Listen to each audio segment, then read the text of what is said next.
स्वागत है मेरे प्यारे मित्रों। तो फिर अभी हम वाई और फैन की कहानी को आगे बढ़ाते हैं और आज की शुरुआत में हमें दिखाया जाता है रात हो चुकी है। वाई सिटी आता है और डायरेक्ट सिटी हॉस्पिटल आकर भागता हुआ रिसेप्शन के पास आता है और नर्स से पूछने लगता है कि हेलो सिस्टर, मुझे एक पेशेंट के बारे में जानना है। उनका नाम फैन है, क्या वो आज यहाँ आए थे? नर्स वाई को देखकर उसके मन में लड्डू फूटने लगते हैं।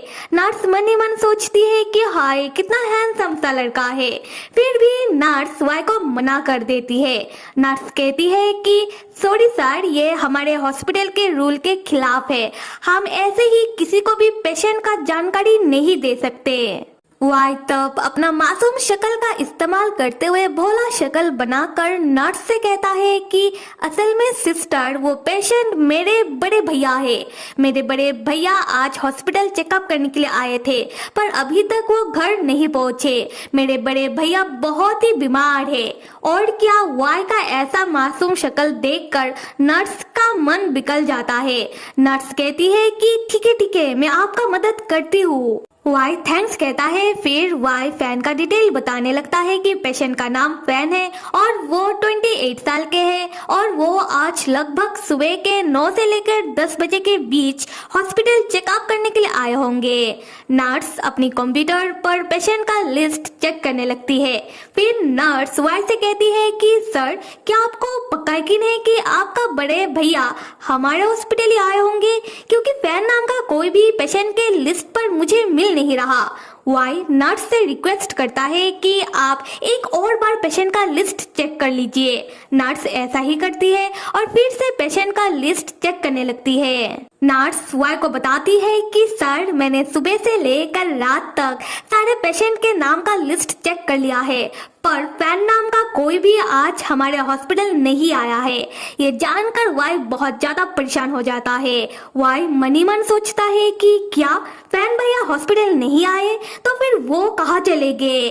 और वाई को परेशान होता हुआ देखकर नर्स वाई से कहती है कि सर, आप परेशान मत होइए, हो सकता है कि आपका बड़ा भैया हमारे हॉस्पिटल ना आकर किसी दूसरे हॉस्पिटल चेकअप करवाने के लिए चले गए। क्यों ना आप अपने बड़े भैया को कॉल कर पूछ लो।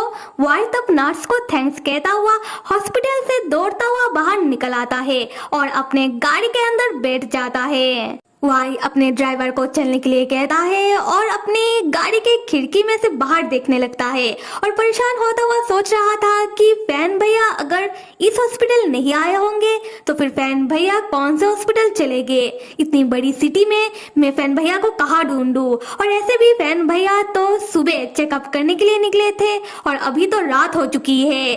समझ नहीं आ रहा कि ये आदमी कहाँ चला गया। उसी वक्त वाई को फैन नजर आता है। वाई तुरंत गाड़ी को रोकने के लिए कहता है और गाड़ी के खिड़की के बाहर कांच को थोड़ा नीचे करके फैन को देखने लगता है, जहां वाई पाता है कि फैन होटल के अंदर से एक औरत के साथ बाहर निकल रहा है और ये वही होटल है जहां नान के दोस्त का बर्थडे पार्टी चल रहा है और ये वही औरत है जो टली हो चुकी है, जिसका नाम जिंग है।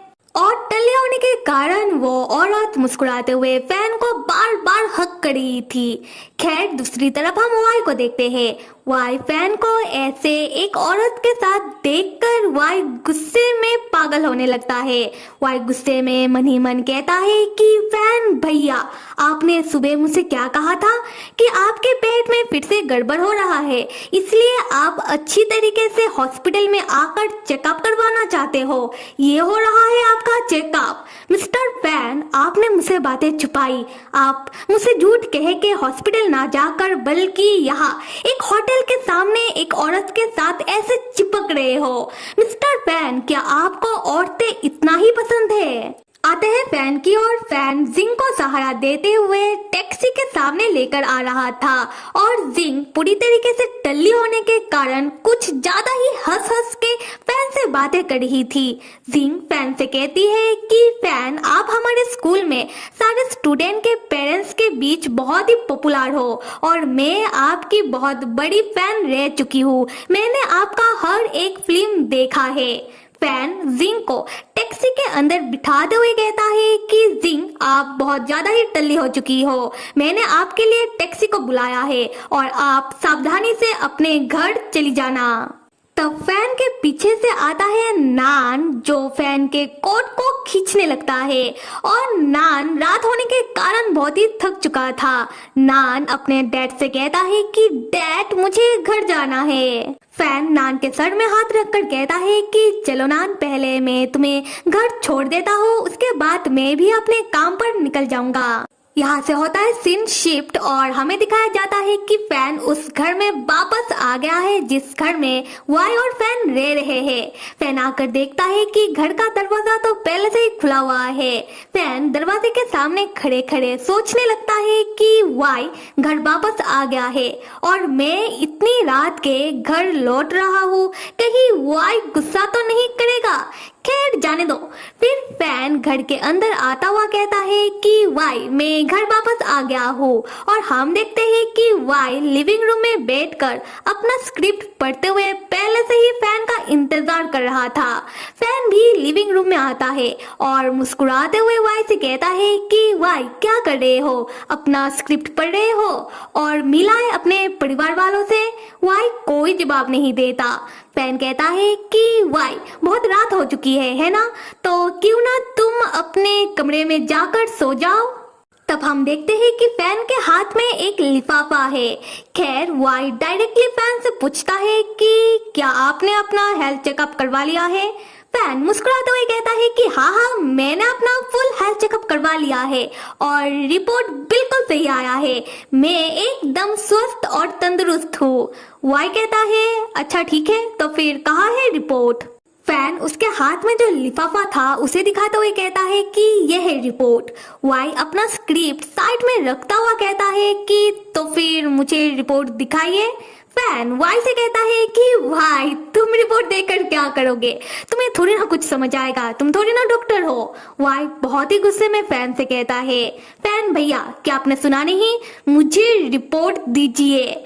और फैन यहाँ समझ जाता है कि अभी फैन का नहीं चलने वाला। फैन उस लिफाफे को टेबल में पटकता है और फैन सोफे में बैठ जाता है। फैन वाई से कहता है कि ठीक है, तुम जीते, नहीं है ये रिपोर्ट, बल्कि ये पिछले साल का रिपोर्ट है। फैन वाई से माफी मांगता हुआ कहता है कि देखो वाई, मुझे माफ कर दो, मैं आज हॉस्पिटल चेकअप करवाने के लिए नहीं गया। वाई गुस्से में कहता है कि फैन भैया, आप इतना जल्दी मान गए, क्या आपको आगे और नाटक नहीं करना? यहाँ फैन भी वाई के रवैये से परेशान हो जाता है। फैन वाई से कहता है कि इस बार वाई की गलती है। वाई जिस तरीके से गुस्सा करता है, वाई जिस तरीके से उसने जीत पकड़ ली, फैन को घर में ही रहना होगा। तो फैन नाटक नहीं करता तो क्या करता, और इसीलिए फैन ने वाई से बातें छुपाया, फैन ने वाई से झूठ कहा। फैन वाई से कहता है कि देखो वाई, मेरे पास भी मेरा निजी जिंदगी है और मेरे पास भी मेरा बहुत सारा जरूरी काम है जो मुझे करना पड़ता है, और ऐसे ही मेरा आज भी एक जरूरी काम था, इसलिए मुझे घर से बाहर जाना पड़ा। और फैन को ऐसे जवाब देता हुआ देखकर वाई को और गुस्सा आ जाता है। वाई अपने टाई को ढीला करता हुआ फैन से कहता है कि मिस्टर फैन, क्या कहा आपने कि आपके पास भी आपका निजी जिंदगी है और आपके पास बहुत सारा जरूरी काम है जो आपको करना पड़ता है, तो जरा मैं भी तो जानूं कि आज आपका कौन सा जरूरी काम था। तो क्या आपके जरूरी काम में कहीं होटल जाना तो नहीं था, और होटल जाकर लड़कियों के साथ अपना मन बहलाना, क्या ये था आज का आपका जरूरी काम? तो फिर मेरे प्यारे मित्रों, क्या लगता है कि आगे क्या होने वाला है? और कहानी को आगे देखने के लिए लाइक,